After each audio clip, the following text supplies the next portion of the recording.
Hello, in this video we're going to go over the code that created this grid of squares that we actually made in a series of prior videos. So if you wanted to make this grid of squares pretty easily, watch my earlier videos and you will see how to do that.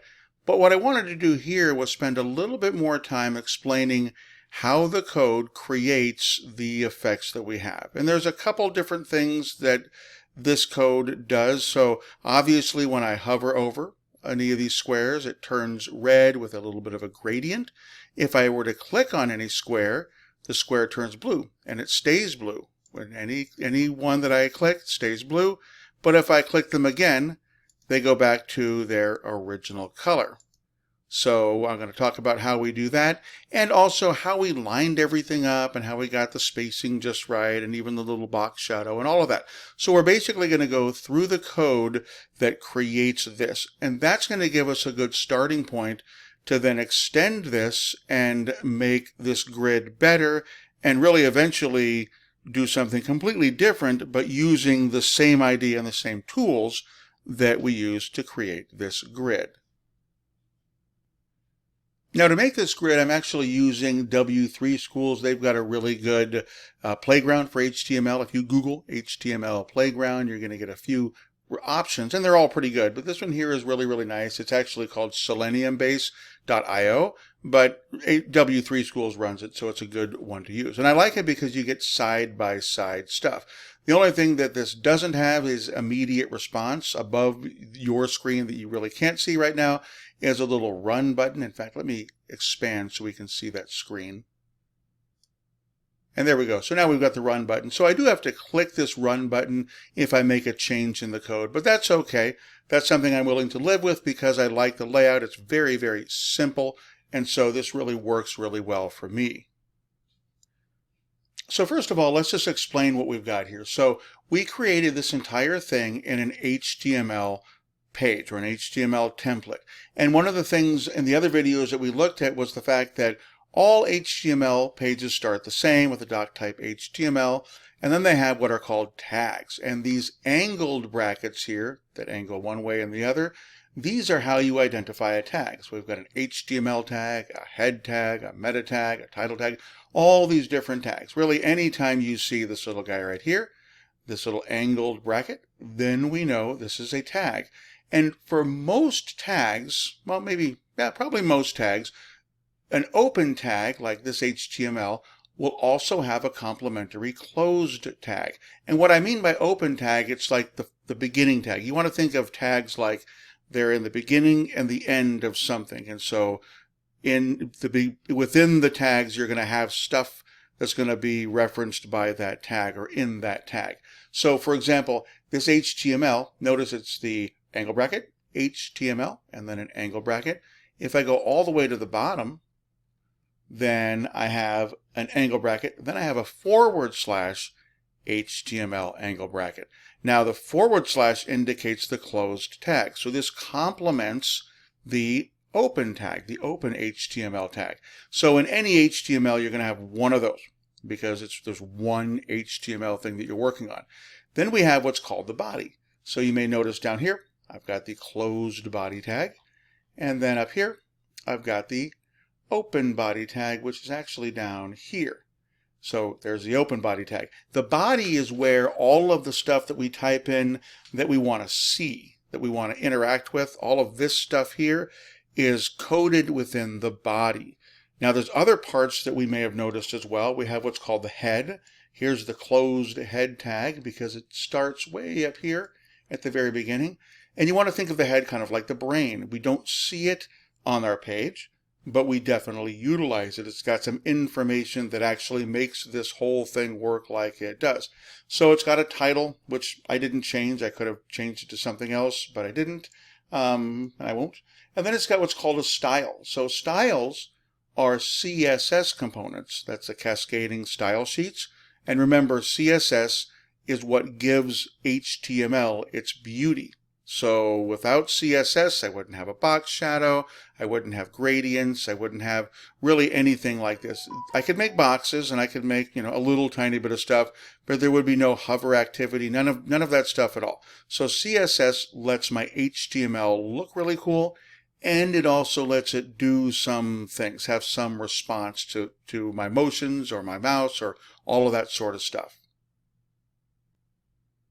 And CSS is really, really great because it allows you to make one little section. This is a section for everything that's got the class square, and any change that I make here will affect every div, and we'll talk about divs in a second, every div that is within the class square. And so prior, in an earlier video, we did inline HTML or inline styling in my HTML. And that's definitely possible, and it works really well. The problem is, if you do things inline, which we'll look at in a second, then one change, if you want to make one change to all of these squares, like let's say I wanted to make them 60 by 50 instead of 50 by 50, well, I'd have to change every single square individually. And if I scroll down, each one of these divs is a square. Like this right here is one square. This is the indigo square, which is right here. And then this one right here is this Dodger blue square, which is right here, and they go down the list. So do I really want to change all of these? No. And that's why each one of these divs I've given the class square. And we'll get into this structure in just a second, but because this is a square, now if I wanted to, let's go ahead and do that. I could make these 60 by 50, so if I click run, all of a sudden they all get wider because I made them 60 by 50, and I can make them 60 by 60 if I wanted to. I can do any change that I want. And so that's really, really nice, and it just happens right away to all the squares that have square. Now let's say I didn't have one of these be a square. I forgot to give this one a class. So then if I make a change, if I put these back to 50 by 50, I'll go 50 and 50 like this, and I run, then I'm going to end up with nothing here. And the reason why I have nothing here is because I haven't defined what this is, what this should look like in terms of height and width. So there's nothing here. And so if I was coding this, I might say, oh no, I made an error, I need to fix that. And I would realize there's something wrong with this row. And I would look down here, and in the first row at the bottom, look, it doesn't say square. So I can make this say square. And that is the class, which is square. And if I run this now, then it shows up just like that. Now the other CSS that I have here is the hover effect. And so I've got dot square colon hover. And in CSS, any class is always going to be started with a dot. So I typed out style. That's how I did this. And then I typed dot square because this is the class name. And then I did some curly brackets. And then everything within the curly brackets refers to dot square. And then the syntax is always the same. It's what the actual element is, a colon, then the amount or the value. So this would be like 50 pixels. This is 5 pixels. These are values that describe a box shadow. And then at the end of each line, I do a semicolon, and that allows me to do the next line. All of that is within these curly brackets, so all of these things will apply to everything that is a square. Now to do a hover effect, I call the square, but then I do a colon hover. So it's basically a way of saying, okay, get this class and then do this one effect. And then what I do is I define what the effect is going to look like. So here for background, under the hover, I did a linear gradient to bottom, red and dark red. So basically, if I hover over, the top is red, the bottom is dark red, and then to bottom means it goes top to bottom. And there's actually several ways you can write this out, or type this out rather, to get all sorts of different effects. And then I also have a transform scaling, which basically makes this 1.02 times as big as it otherwise was. It's hard to really see, but it just increases in size just a little bit. And that looks really, really nice when we do that. Instead of just changing the color, it's just kind of an enhancement of that particular one that I'm hovering over. So I've got that. And then below that, I actually have another one. It's called dot square dot toggled. And this one here allows me to toggle between two different things. So the original color is what it is, but I can then click on it and make it blue, or I can click on it and make it whatever it was again. So I can toggle back and forth. Toggling means one thing or the other thing. So toggling is, in this case, it's the original color or blue, or the original color or blue. Now, this is important, no pun intended, but it says important here. What important does, typed just this way with an exclamation point and then the word important, what this does is this overrides any other sort of CSS or styling and makes this one win. Because the way that styling works is that the parent styles will always affect the children's styles, and then inline styles will beat a parent style, but something that's important will beat everything. And we do important sometimes because once in a while we want a styling to occur, but we don't want it to occur to everything. We want it to occur in very specific times or in very specific ways. So we'll create our CSS and we'll use the word important so that we make sure that this styling overrides anything else. And the reason why we had to do important here is because if I look at the color, each one of these divs, each one of these squares, has an inline styling for background color. And we mentioned inline styling earlier. Inline styling is when I actually define the styles or how something will look directly within the actual div or within the HTML element. And we try not to do that if we don't have to, mainly just because things look better and they're far more efficient if things are styled not in line. However, in this case, because each one of my squares is a different color, it kind of made sense to do an inline style. Now I could have created like a class for like square indigo, square Dodger blue, square goldenrod, that sort of thing. That would have worked too, but it works just as well to do inline styling. And this way I can just change a color. I can just make this one, let's make this one crimson. So now if I were to run this, then this first one here becomes crimson because this is the style color that I give it. And in fact, if I were to come up here and make these squares, if I decided to put background color, let's make these all white, like that. What do you think is going to happen when I run this? So when I run the code, what should happen is the CSS styling for square should make everything that's got the CSS class or the class square turn white. That's what should happen. So let's go ahead and click run. And look, nothing happens. And the reason why nothing happens is because though white is sent down, like the instructions are sent down to the div, and so the instructions say color me white is sent all the way down to each one of these divs. However, when it gets to the div might read that instruction to say, okay, let's go ahead and turn the background color to white. But when it reads the inline styling is going to win. So that's why these are all just the same color that they were before. Now, how could we change this? How could we get these all to just turn white without going in here and deleting a bunch of stuff? And the way we could do that is I could come up here and right after the word white, make a little space.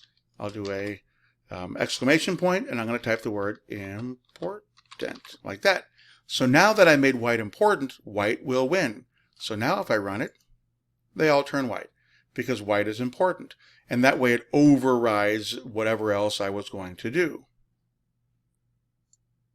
So let's go ahead and get rid of the important part here. In fact, let's go ahead and get rid of this whole line just so we avoid any confusion. And I'll run everything again. So those are my original squares.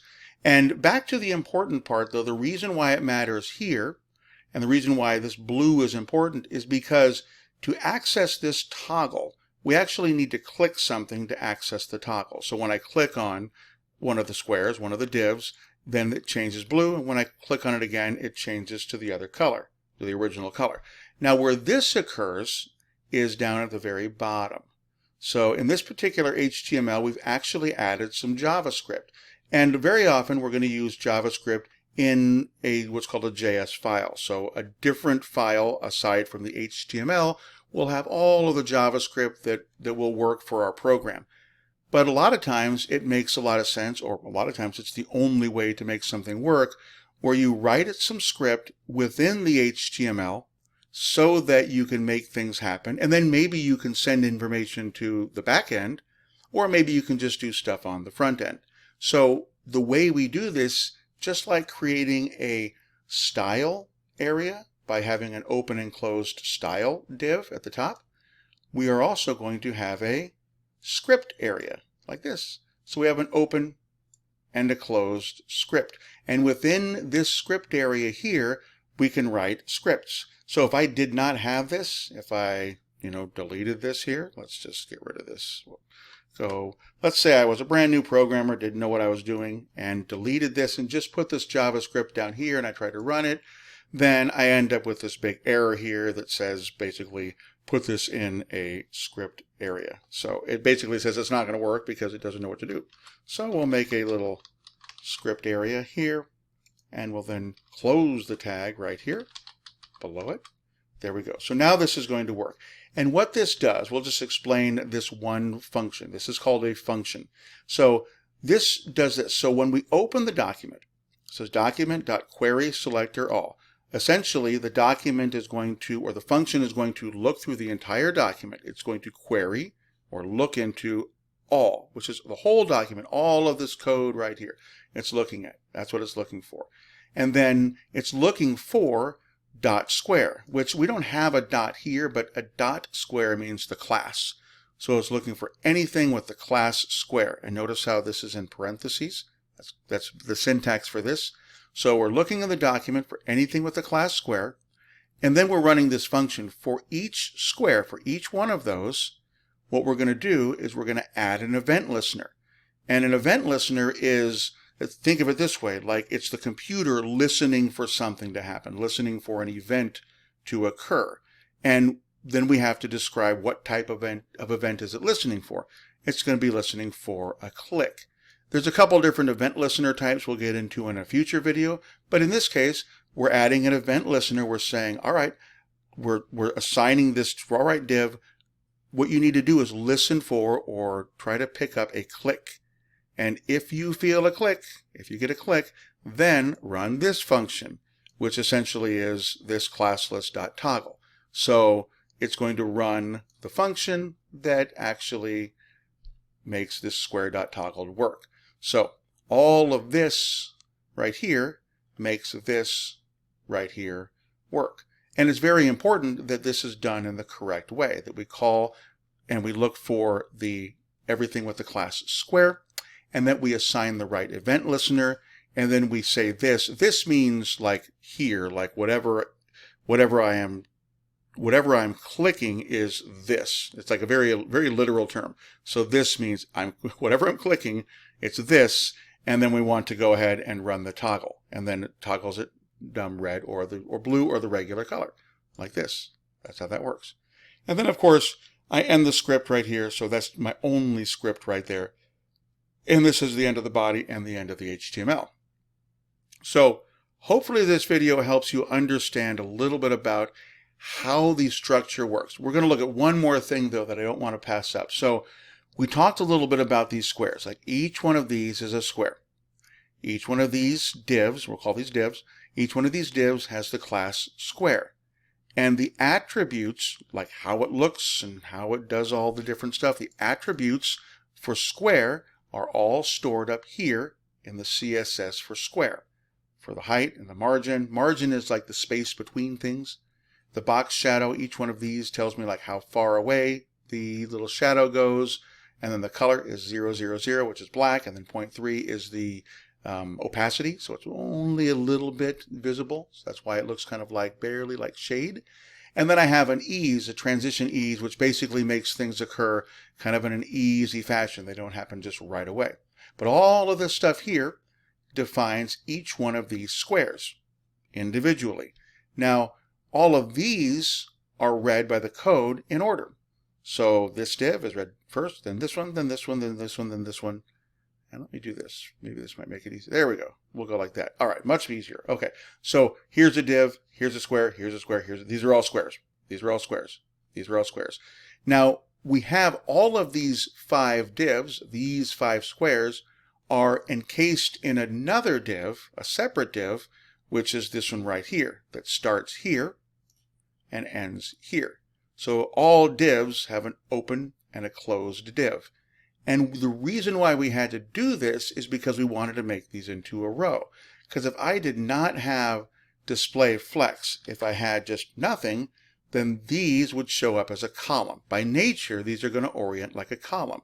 So in order to make these and only these show up as a row, then I have to do a special inline styling for this. And I could actually have done this in CSS if I wanted to, but I wanted to do display flex. And so, in fact, I can do that. Let's just do that really quick, just so we get a little bit of practice here. So this is div style equals display flex. There's no class assigned to this. So I'm going to assign a class. I'm just going to say class equals, I'll say row. So this will be class row. And then I'm going to go over here and I'm going to say, actually we'll do this. I'll be efficient. So I'm going to delete this styling right here. So it just says class equals row.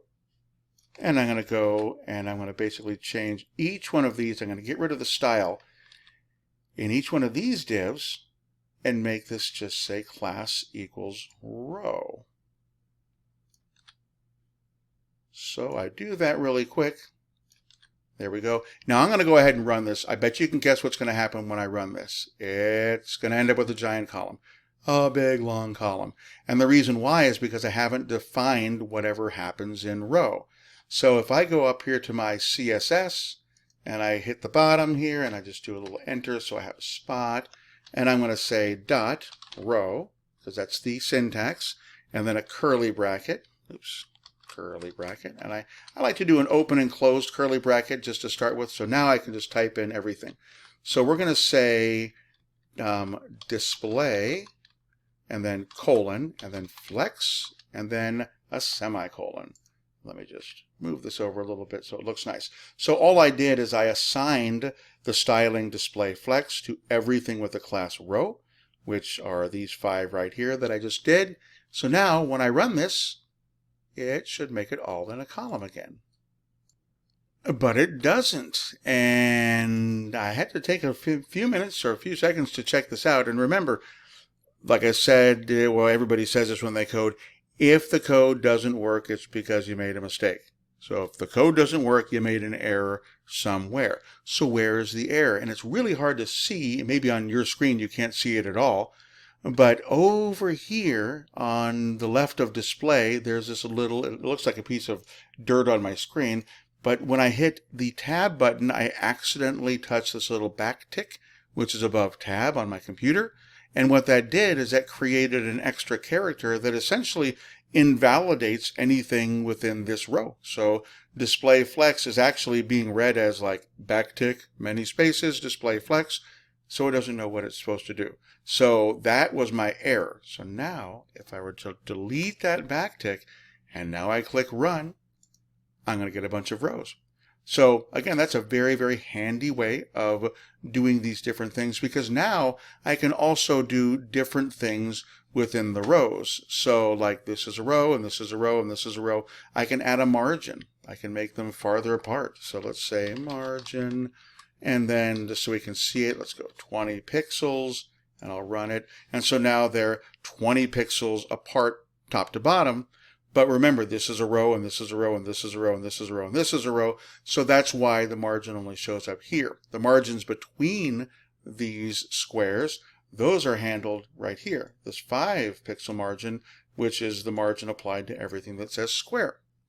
So all of that being said, hopefully this helps you understand a little bit more about the relationship between the different parts of an HTML page and some of the things you can do, because believe me, there are an enormous number of CSS attributes that you can define and ways of combining CSS so that you can make cool things happen, or ways of adding some JavaScript at the bottom to make things happen, whether that's sending information to the back end or making a calculation or just doing some really, really cool stuff on the front end, all sorts of different things. But understanding how everything works and the basics of how everything is structured is really, really key to being successful so that you can work in an organized fashion, in very careful fashion, and you can have code that's fairly easy to understand, easy to read top to bottom, and that way when you want to make changes,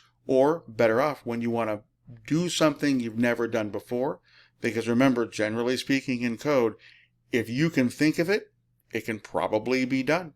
You just have to figure out how to do it. So understanding these basics is taking the first giant step to being able to do some really great things with your code.